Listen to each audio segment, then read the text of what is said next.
Well, this might work too, though. We don't know. It might, yeah. That's why we're here.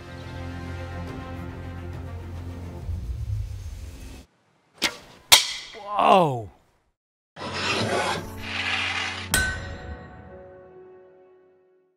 Hi, it's Todd of Todd's Workshop here, and today we have got an extraordinary film for you.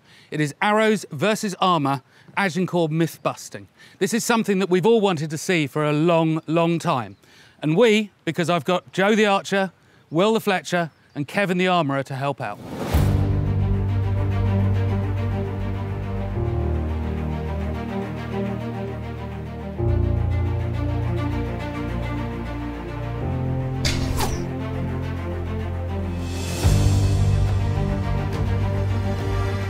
This is a day that I have wanted to do for so long. So, longbows and arrows versus armour. There is so much myth and legend around the longbow, it obscures what happens. So we're running a series of tests with the best people and the best equipment that I can find and that we've put together. They have pulled out all the stops to make the gear for today. First up, we've got Joe Gibbs. He shoots a 200-pound longbow. He could do that, and it doesn't put him to hospital. And I quote, shooting a 160-pound longbow is easy. I can do it all day. I mean, the man's like half machine. You can't get a different archer than Joe. It has to be Joe. And then we have Will Sherman from Medieval Arrows. He's a full-time Fletcher and an arrowsmith, and there are not that many people who are good enough to be able to do that full-time and making a living at it. You know, the passion and the knowledge that he has is extraordinary. So again, there is, for me, no other choice than Will Sherman to do this. And then, of course, there's Kevin Legg from Plessis Armories. He's the only armourer I know who doesn't even own a MIG welder. He raises all of his helmets. All of his work is done in the 14th, 15th century way, has a really good understanding of the subject, and that's not surprising because he does conservation metalwork as well as armoury. He's an extraordinary armourer. He's brilliant. We have no predetermined outcome to today. We are not following a script. As much as you want to know what happens, we want to know what happens as well. That's why we're here. So we are going to do the tests, and what happens is what you're seeing. We're not going to go back and do it again until we get the result we want. We are learning here. Hopefully you will be learning here, and we're all going to take this knowledge area of what happens with arrows versus armour on to a better level than we have now. Now, when putting the team together to do this, I needed people that I could really believe in. The last member of the team is, of course, Dr. Toby Capwell. He's an author, a museum curator, and importantly, a practicing jouster. And that gives him an understanding of the armour and the weapons and how they were worn and how they were used. So when Todd called me for this, when he's putting this team together to do this experiment, I was really excited by that.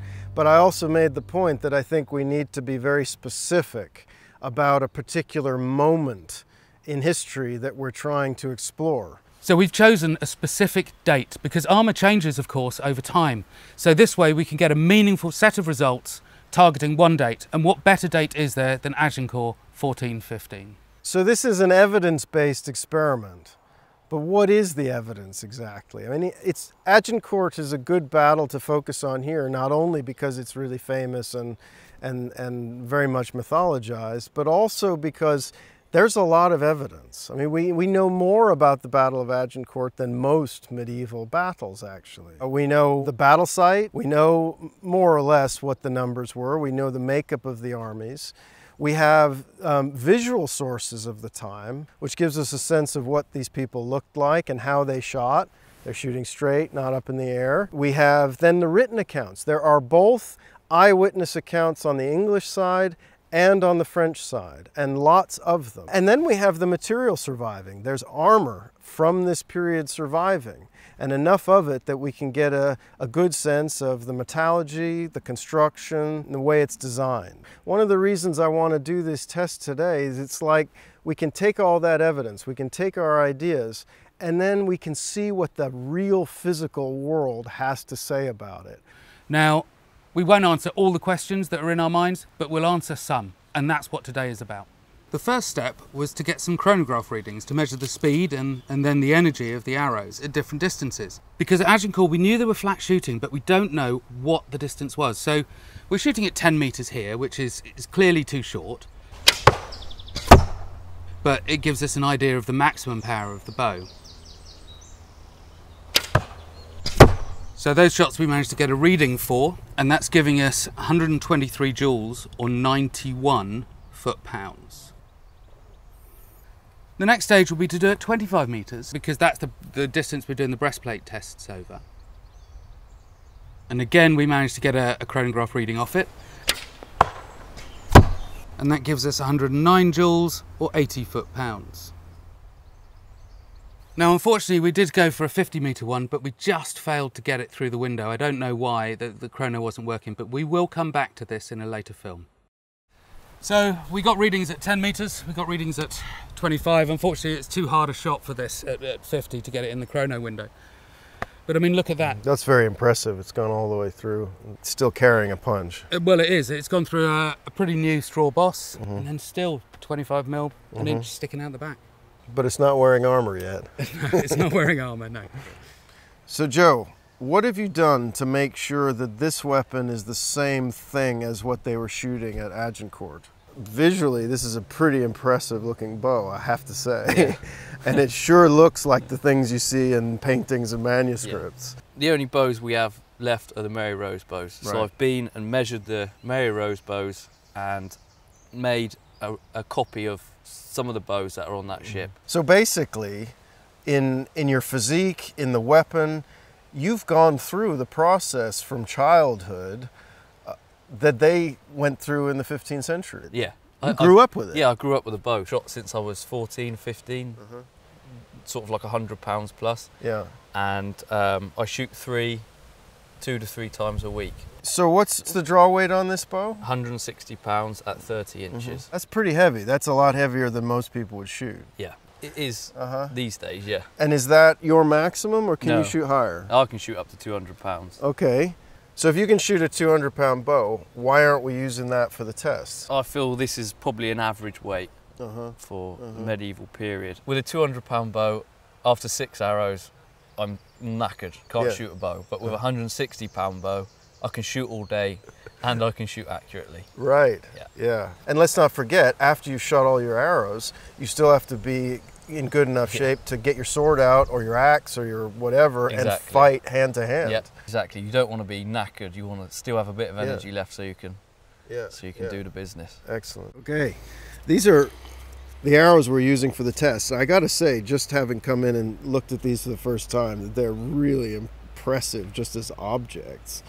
But, you know, we've got to replicate the right conditions as far as we can. So can you just tell us a little bit about what you've done to make us feel confident that these are the same kinds of arrows that they were shooting at Agincourt? Well, the problem we've got is that we haven't got anything from Agincourt to look at. Right. So all we've really got is one arrow from Westminster Abbey, which is about 1403, and the arrows from the Mary Rose, which number about 3,500. The Westminster Abbey arrow is a really tiny arrow. There's no way they were using that for armour penetration. So all we've got to look at are the Mary Rose arrows. They've all, well, pretty much most of them have got a 1/2-inch shoulder and they taper to a certain degree. And the 1/2-inch shoulder allows you to have a fairly large head. So we do have archaeological evidence for the head separately, and we can kind of match that up. Yeah, these are from the Museum of London. The exact head is number 7568, and it's from about 1403. So we're in that rough area. And some of those heads that date from the right period would basically fit on the Mary Rose arrows. Absolutely, yeah, these ones. Because that's a crucial question. Because the Mary Rose is still 100 years later. Yeah. So, you know, we have to ask the question, how do we know that the Mary Rose is the same as what Henry V's archers were shooting? Yeah. But that's the sort of thing that starts to give us a bit more confidence. Yeah, once you take an actual head and you put it on an actual arrow shaft and it fits and the weight remains usable and shootable, you know you're in the right area. And they're fletched with goose feathers? These are swan. Swan? Okay. Swan primary feathers, yeah. Very nice, yeah. And they're bound into a fletching compound of beeswax, kidney fat and copper verdigris. Wow, wow. And that goes on first, the feathers go on, bind them on, and then you heat up the whole lot and that forms this nice encasing of binding and feather. And the heads are made out of iron, steel? Wrought iron, yeah, real wrought iron. We've got a non-hardened one here, and we've got a case-hardened one here, just to look at the difference. And we've got evidence that sometimes they were hardened and sometimes they weren't, or? Not really. Is it hard to tell? Yeah, because it's such a tiny amount of carbon that goes on the outside. Once it's been in the ground for a few hundred years, that's gone. So, yeah. But at least we've got the comparison. Yeah. And, you know, if there's a drastic difference in performance, we can be aware of it. Sure. I mean, this is not a garden variety target shooting arrow. This is heavy. Yeah. How much do these weigh? The whole arrow is 80 grams. The head is about 25, and then the shaft makes up the rest of it. I mean, I've been shot with arrows in armor for other experiments, and although they didn't penetrate, they hurt, and they were a whole lot lighter than this. I mean, you know, this is kind of scary. Yeah. Yeah, they are scary. So we've replicated the weapon, and now we're here on the other end at the French knight being shot at. It's very, very important that we're shooting at something that really closely replicates the reality.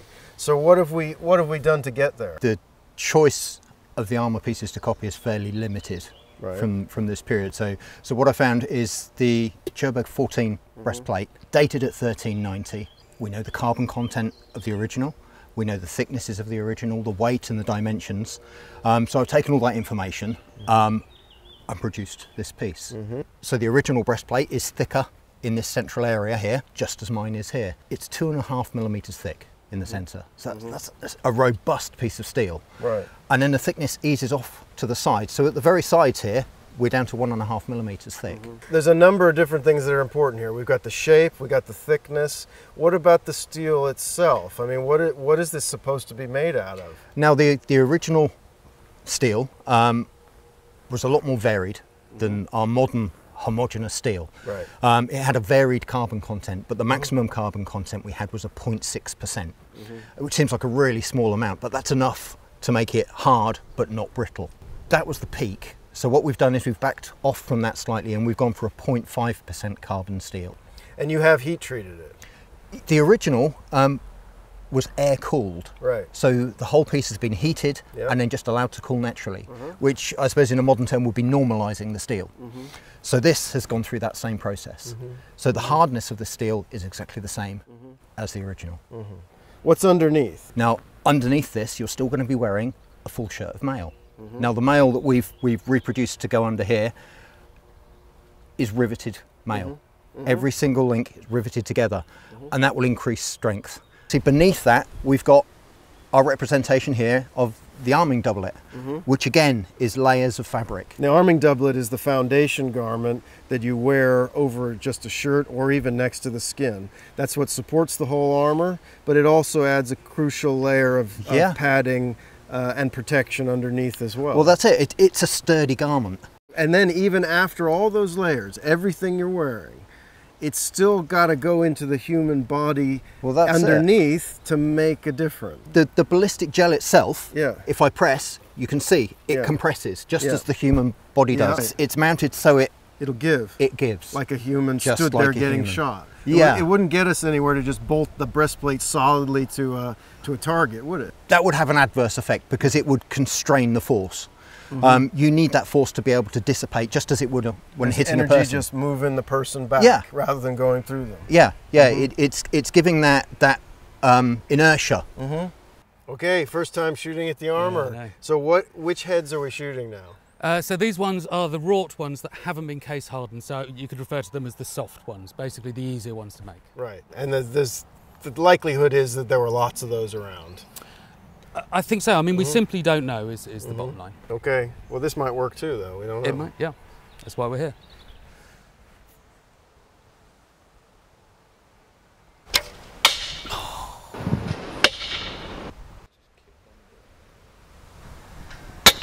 That's the sort of one we want to see what's happened, so we should carry on. Yeah, I think so. Okay.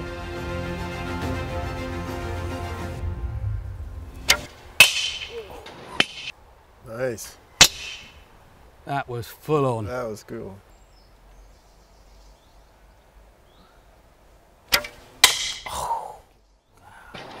That went. Did you see as well? I couldn't see where, but the arrowhead flew.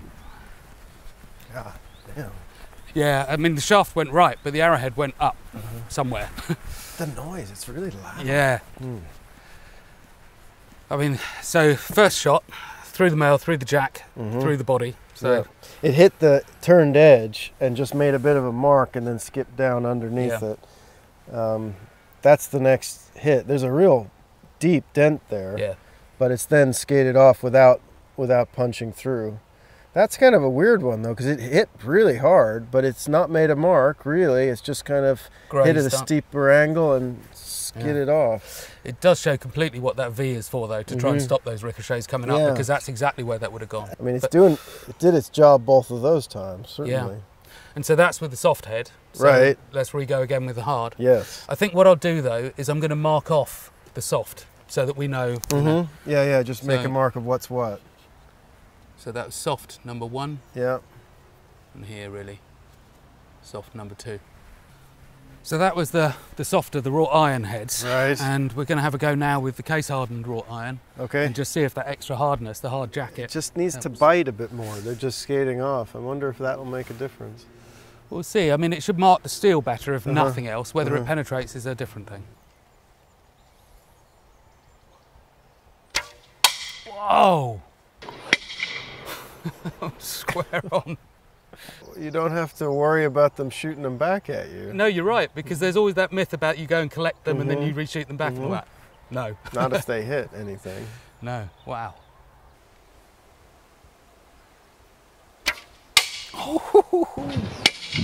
Wow, so low and left. So, I mean, that's absolutely what the curve is doing. It took absolutely straight left turn, didn't it? Oh, very wow. Nice. You can see the dent from here. Nice. Holy cow. That was a big one.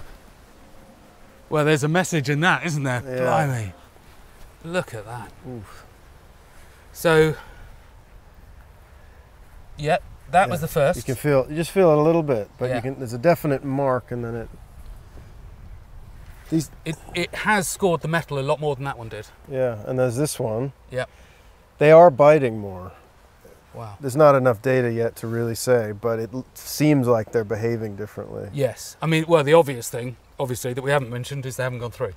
Right. There's that. There is that. Yes. Mustn't forget that. But that was like no light, no.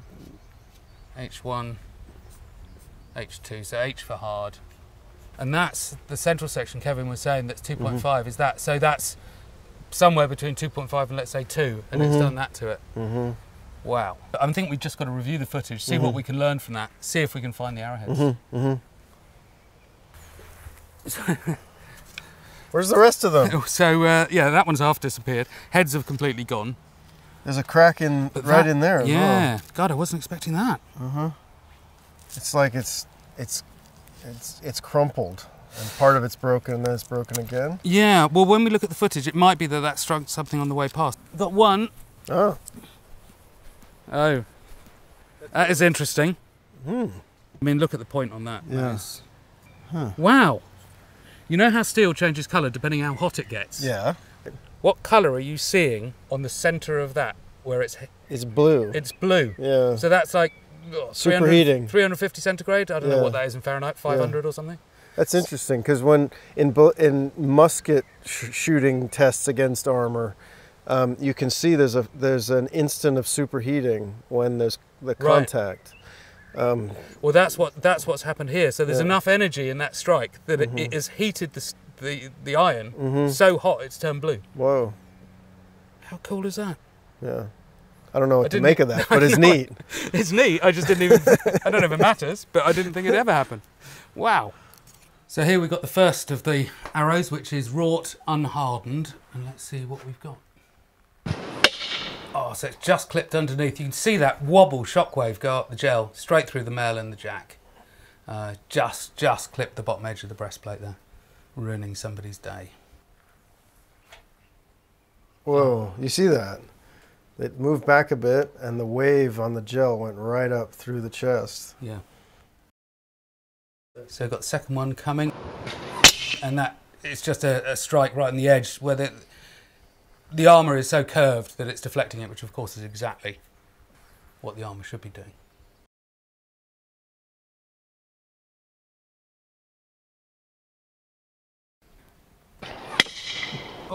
As you can see, the arrow hit and then glance up, and it's hitting that V-rib, guiding it away from what would be the throat. There's still a fair amount of movement in the gel on that shot too. Yeah, and I mean it definitely knocks our guy back a bit as well. Yeah. Wow. Okay, so and here we go, case hardened. Oh, I mean, shattered the arrow completely, obviously. You can't shoot that back anyone, can you? No. Wow. Did it hit the V? Did it hit the V that Let's have a look at time? that again. Wow. Yeah, and it just follows it up, doesn't it? Right Yeah. over the shoulder. I mean, it does show sort of the mechanism of lucky shots there, doesn't it? If they're not going through the plate, which I think we've shown that they're not, people are getting hurt in another way.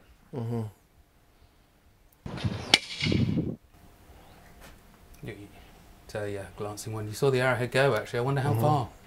Again, you saw the head separate from the shaft and go spinning off. But the shaft actually stayed in contact and slid across the surface. Oh! Cool. Wow. That was good. Let's look at that one again. Wow. And it just rebounds basically straight off it, doesn't it? It did, but, Yeah. but maybe it's the case hardening, but whatever, it's... It didn't skate. But also, if you look at the amount of movement on that when this strikes, I think that's moved more than any of the others. So, I mean, you can see that, I guess, from the dent. It really has transferred the energy on that one. Hasn't gone through, but wow, there's some force in that. And again, you can see the armour flex, the ripples through the gel, the carriage moving back. It's all doing what you'd expect it to do. So, Joe, I mean, you're looking at that from the archer's point of view. What are you saying? It looks to me like, with that type of arrowhead, hell hardened or not, there's no way that's going through that breastplate. If you're out there, where are you I would targeting? probably just try and get as many arrows into him as I can, and hopefully one of them will find the soft part of the whole armour. So just volume of arrows, Yeah, frankly. that's what I would do, yeah. So, Kevin, what are you seeing?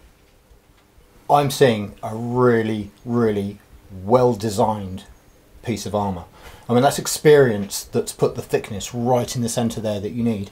It's experience that's put that V on the front of it to deflect exactly what we saw in the footage. Perfect bit of design engineering, really. Yeah. So, I mean, that breastplate is obviously thick at the front, and you know, it's a good quality steel, even if it's not hardened. So, what about legs, arms?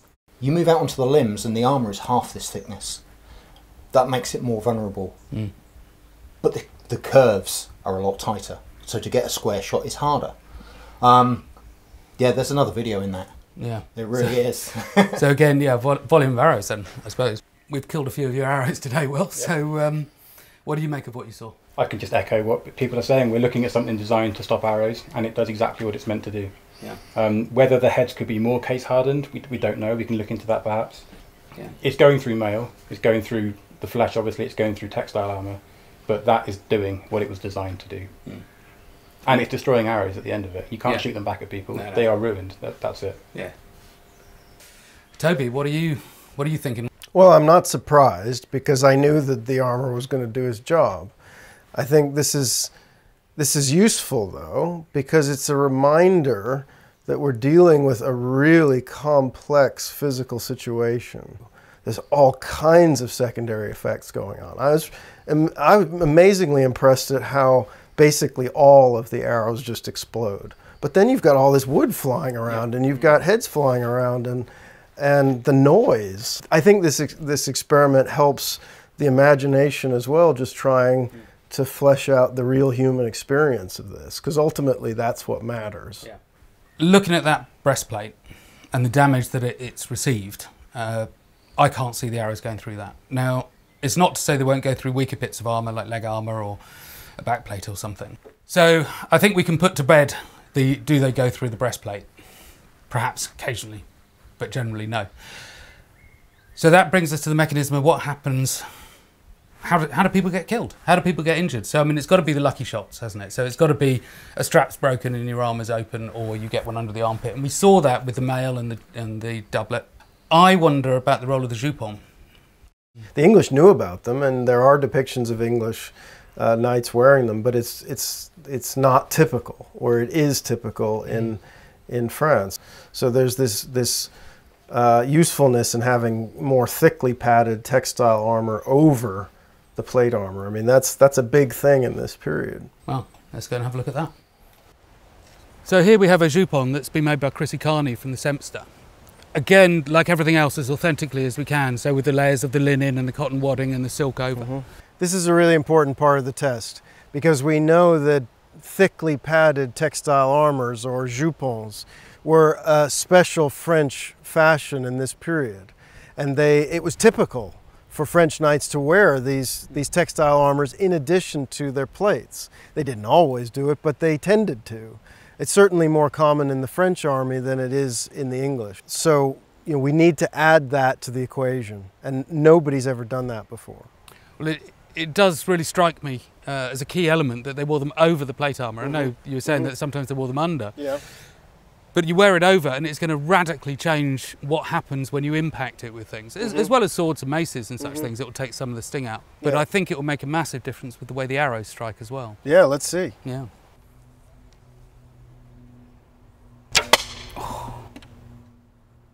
Interesting. Looks like you were right. That is absolutely captured it. Absolutely captured it. And for once we've recovered an arrowhead as well.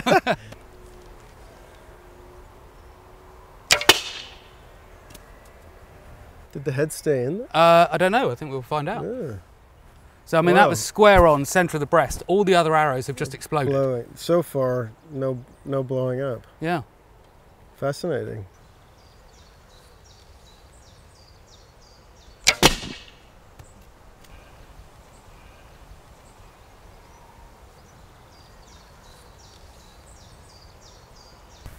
Wow. Now look at that. So this is, with the jupon over the breastplate, there's very clearly something quite different happening. Yeah. They're behaving in a completely different way. Should we open her up? Yeah, let's do that. Oh, look at that. And look at the heads again, just mangled. And what we got here. So those are those two strikes there. Yeah. And I can't. And the other one didn't make much no, of it didn't an make, impression. But it's, yeah, it didn't. There's a scratch. This is a new scratch there. Yeah. I think that's what's going on here. Not much, but that, I mean, that really did, that changed it, completely changed the characteristics of what happened. But it's not, I mean, they're not deep, dense. No. They're not worrying. No, not remotely actually. Wow. I mean, they're shallow compared to this one. Yeah. Love polish? that. Yeah. The fact that it's come in here and then it's. Is that what that one? Yeah. Now that is interesting because that's exactly the lucky shot thing that you're talking about. Because if it does that through the fabric, so it's gone, it's hit the plate, it's turned, and it's gone up under. But again, that's heading straight up. Yeah. Under the aventail. I think it has hit that actually because it's traveling up at that same angle again. You know, if you marry it back up, it lines right up with the stop rib. It's right on the stop rib. The exploding flying debris is very impressive, but the greater risk to the individual that it's hitting is the deflection into some other gap of some part of the arrow. Yeah. In sword combat, in lance combat, the skating weapon is one of the paramount risks in armored fighting. I mean, for certainty, it's going to help take some of the spank out of a sword blow or a mace blow. But I would say, quite clearly, that's also massively reducing the fragmentation of the arrows. Yeah. Yeah. Imagine if you had 40 of those sticking out. I know, it's quite a look, isn't it? Yeah. Quite a fashion accessory, that one. Yeah. Souvenirs for Will. So there did appear to be a bit of a difference between the case hardened and the uncase hardened, but it's difficult to tell on that. So, I mean, what was the process? How did you case harden them? The heads that we made for this test were forged in wrought iron, and then the half that we case hardened were heated to 850 Celsius or 1500 Fahrenheit, and then they were quenched in a compound of organic material like hoof, horn and sugar, and that forms the layer of carbon. There's a lot of variation in there, and a lot of cooking times change the level of carbon that you get on those arrowheads, and there's an awful lot of information that we need to learn about that. Yeah. So, to try and put that one to bed, I've got a modern arrow of Joe's here. So it's a modern steel, case hardened, so this is as good as we can get it. We've shortened the range now to 10 metres to give us everything, the best possible chance of being able to achieve this. And we'll see what it does. Let's give it a go.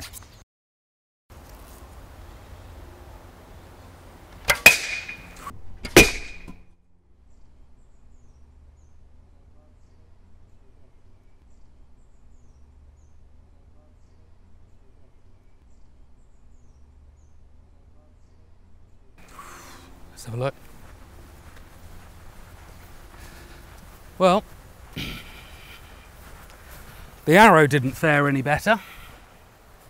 It's clearly made a deeper impact, not by much, but a deeper impact.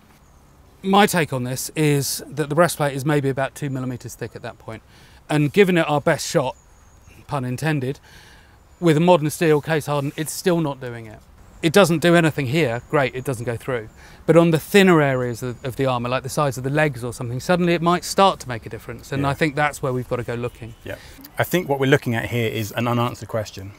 Does the case hardening really work? Is it really worth all those extra man hours and the time and the materials that it takes to case harden your heads? And we need to go away really and have a look at that and really look into what you can do, how far you can take it. And the problem, unfortunately, that you've got is you can't go to a book and look at it. It was never written down. It's that master and apprentice thing. You do it the way it's always been done and you go, oh, great. And because of that, we have to go away and we have to do practical testing and see how far we can take it.